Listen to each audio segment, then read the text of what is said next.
পরিশ্রম সৌভাগ্যের প্রতিশ্রুতি। ছোটবেলা থেকে এই কথাটা শুনে যেমন বড় হয়েছি, তেমনি কিন্তু এটা বিশ্বাসও করি মনে প্রাণে। কিন্তু আসলে এইটা নিয়ে কাজ করাটা অনেকটাই কঠিন। এটা মেনে কাজ করব যে পরিশ্রম করলে কোনো একদিন সফলতা আসবে। এটা কেন জানি না এই ধৈর্যটা আমাদের কারোর মধ্যেই নেই। তো অনেকেই এই ধৈর্য নিয়ে কাজ করতে পারলে অনেক দূর আগায়া যায়। আবার কেউ আবার অনেক দূর পিছিয়ে পড়ে। কারণ এই কথাটা তারা মনে প্রাণে বিশ্বাস করলেও মানতে পারে না।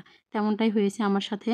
আমি আমার এত বছরের জীবন দিয়ে উপলব্ধি করতে পেরেছি যে পরিশ্রম করলে যে কাজটা করি আমি সেই কাজটাতে ফল পাই, সেটা একদিন পর হোক বা ১ বছর পর হোক। কিন্তু যদি পরিশ্রমই না করি সেই পরিশ্রমের ফল কখনোই আসে না। তারপরেও কিন্তু এটা সচরাচর প্রতিটা জীবনে প্রতিটা ক্ষেত্রেই মানতে পারি না যে পরিশ্রম করব আজ, ফল হয়তো একদিন না একদিন পাবোই। এই ধৈর্যটাই আর থাকে না। এটাই কিন্তু আমাদের আসলে জীবনে পিছিয়ে পড়ার একমাত্র কারণ। আসসালামু আলাইকুম ভাইয়া-আপুরা, কেমন আছেন সবাই? আশা করি সবাই অনেক ভালো আছেন। আলহামদুলিল্লাহ আমি অনেক ভালো আছি। আজকে আমি আপনাদের যে গাছগুলো এখন দেখাচ্ছি সেই গাছগুলো কিন্তু প্রত্যেকটা একটা ডাল গাছ না এগুলো। আমার বাড়ির আশেপাশে যত গাছ ছিল মানে ফুলের গাছ, সবগুলো থেকে একটু করে ডাল কেটে নিয়ে এসেছি আমার রান্নাঘরের পাশে লাগাবো বলে। আপনারা আমার রান্নার জায়গাটা এত সুন্দর পরিপাটি দেখেন, অনেকগুলো ভিডিও দেখেছেন, যারা আমার ভিডিও রেগুলার দেখেন তারা দেখেছেন রান্নার জায়গাটা অনেক সুন্দর হয়েছে আর কম খরচে কিন্তু হয়ে গেছে। অনেকেরই অনেক খরচ হয়েছে কিন্তু আমার কিন্তু এতটাও খরচ হয়নি। তার কারণ আপনারা ভিডিওর মধ্যে দেখতেই পাচ্ছেন আমি মানে এতটা পরিশ্রম করেছিলাম এই জায়গাটা সুন্দর করার জন্য। সেই জন্যই কিন্তু জায়গাটা এতটা সুন্দর হয়েছিল সবশেষে।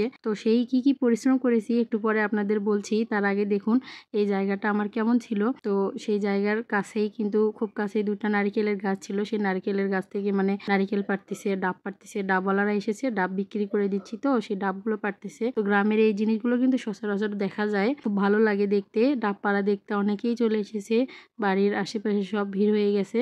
আর শুধু যে ডাব পাড়া দেখতে এসেছে তা কিন্তু না, কেউ ডাব পাড়া দেখতে এসেছে, কেউ ডাব খেতে এসেছে, কেউ আবার নারিকেল নিতে এসেছে, কেউ আবার আরেকটা কাজেও এসেছে, সেটা একটু পরে বলছি। এই ২টা গাছের মধ্যে একটা গাছে কিন্তু ঘুঘু পাখির বাসা দিয়েছিল, সেই ঘুঘু পাখিরা চলে গেছে, তাদের একটা ছানাকে রেখে দিয়ে গেছে। সেই ছানাটা আমার চাচাতো ভাই নিবে। তো সেই জন্য ওর যে জায়গা থেকে এসেছে আরগুলো ছানা দেখার জন্য এসেছে ছোট বাচ্চারা। আর বড় যারা এসেছে তারা নারকেল কিংবা ডাব নিবে আমার কাছ থেকে। সেই জন্য মানে কিনে না, আমার যেহেতু আশেপাশে সবাই আমার আত্মীয়, শ্বশুর বাড়ির আত্মীয়, বাবার বাড়ির আত্মীয়, তাই তাদেরকে দিয়েই খেতে হয়। এই যে দেখুন এখানে আমার হচ্ছে ছোট একটা খাঁচা ছিল, সেটা তুলে দিল। গাছের উপরে একজন লোক ছিল যে নারকেলগুলো পাড়তেছিল, সেই কিন্তু পাখিটা নামিয়ে দিয়েছে। পাখিটা একদম বাচ্চা, মনে হয় ৩-৪ দিন বয়স হবে, বেশি বয়স হয়নি। তারপরেও মায়েরা এখানে আসছিল না, গাছের লোক উঠেছিল দেখে, আর ওরা একবারও আসেনি। তারপরে ও নিয়ে পালবে নাকি সেই জন্য। তো সবাই বলতেছিল যে এই বাচ্চাটাকে বাঁচানো যাবে না, কিন্তু বাচ্চাটা দেখার জন্য কতজন চলে এসেছে আপনারা দেখুন, আশেপাশে ভিড় লেগে গেছে। আর শুধু ভিড়ই লাগেনি, তারা এক করে মানে পাখিটাকে দেখছে, মনে হচ্ছে কি না কি দেখতেছে। আর এখানে শুধু ডাবই না, অনেকগুলো নারকেলও ছিল গাছে, সেগুলো পেরে দিয়েছে, সেগুলো এখন তুলে রাখবে। আর লোক সরানোর উপায় হলো একটাই, শুধু আপনি ক্যামেরা ধরবেন, তাহলে দেখবেন আপনার আশেপাশ থেকে সব লোক চলে যাবে। পাখিটা দেখতে এতটা সুন্দর ছিল, আর বড় হওয়ার পরে কিন্তু আরো অনেকটা কিউট হয়, যেহেতু ছোটবেলায় বাচ্চার গা ঘামা থাকে। সবগুলো কিন্তু ডাব নারিকেল এগুলো ঘরে তুলে নিয়ে যাওয়া হচ্ছিল। আর যাদের দেয়ার ছিল তাদের দিয়ে দিয়েছি। আর নারিকেলওয়ালার সাথে কথা বলে ডাবওয়ালার সাথে টাকা মানে পেমেন্টটা পেয়ে গেছি, তারপর ওরা চলে গেছে। আর এখন এই জায়গাটা যে দেখতে পাচ্ছেন, আর আমার ছেলে কিন্তু পাখিটার সঙ্গে সব শেষে এসে দেখছিল, ও খেলতে গিয়েছিল, এসে দেখে অনেক খুশি। তারপরে একটু খেলাধুলা করে পাখিটাকে দেখে চলে গেছে। আর পিছনে যে জায়গাটা দেখতে পাচ্ছেন সেটাই কিন্তু ওই জায়গাটা যেটা আমার রান্নাঘরের রান্নার জায়গা করেছি। দেখুন তো কোনো মিল আছে নাকি আগের ভিডিওর সঙ্গে? কোনো মিল কিন্তু নেই। জায়গাটা এতটা পরিশ্রম করে আমরা তৈরি করেছি, আর টাকাও অনেকটা কম লেগেছে। সেটাই বলবো কিভাবে টাকাটা কম লাগলো। পরিশ্রম তো সৌভাগ্যের প্রতিশ্রুতি, এটা আমরা অনেকেই জানি, কিন্তু জীবনের প্রতিটা ক্ষেত্রে যদি মানতে পারতাম তাহলে কিন্তু এই চ্যানেলটাও আরও অনেক দূর আগায় যেত। চ্যানেলটা আমি অনেক আগেই মনিটাইজ করতে পারতাম। তারপরেও কি বলবো, আসলে আমরা সবই জানি কিন্তু মানতে পারি না। মানলে তাহলে তো আমাদের প্রত্যেকেই তো আমরা সফলতা অর্জন করতে পারতাম, তাই না? গ্রামের সকালটা কেমন হয় সেটাই আপনাদের দেখাচ্ছি। সকালবেলায় এই মোরগগুলো আমার আশেপাশে মানে ছেটাছুটি করতেছিল, এগুলো সব আমার মোরগ। সকালবেলা একটু হাঁটতে বেরিয়েছিলাম। আর এই জায়গাটার অবস্থা দেখুন কীরকম হয়েছে। সকাল থেকে সন্ধ্যা পর্যন্ত আমরা এই জায়গায় কাজ করেছি টানা 10-12 দিন, তারপরে কিন্তু জায়গাটা এত সুন্দর হয়েছে। তার আগে কিন্তু গাছ লাগিয়েছি।